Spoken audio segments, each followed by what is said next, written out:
Welcome back to mini blog 3। তো ওই দিন আমরা গিয়েছিলাম আমাদের বাড়ির কাছের একটি মেলাতে। তো আমার বোন এখানে এসে দেখা শুরু করে দিল যে সে নিজের জন্য কি নিবে। তো ওর জিনিস একটা পছন্দ হলো আর সেটা নিয়ে নিল। তারপর ওর নিজের জন্য চুড়ি দেখতেছিল, তারপর সে চুড়ি নিয়ে নিল। তারপর আমরা ওই মেলার একদম শেষ পর্যায়ে চলে গেলাম।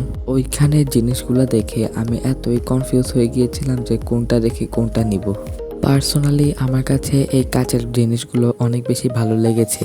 তো আমরা আমাদের কেনাকাটা শেষ করে বাসায় চলে যাচ্ছি। তো চলো তোমাদেরকে দেখাই আজকে আমি কি কি কিনলাম। তো আমার কাছে বাজেট কম ছিল বলে কম বাজেটে এগুলো নিয়ে নিলাম। তো প্রথমে কিনলাম একটি পাহাড়ি পেন্টিং, তারপর একটা লস অ্যাঞ্জেলেস, তারপর একটি ফুলের পেন্টিং, তারপর একটা সিনারি পেন্টিং, তারপর একটা গাড়ির পেন্টিং, সর্বশেষ গাড়ির পেন্টিং। তো এগুলোই হলো আমার আজকের পেন্টিং।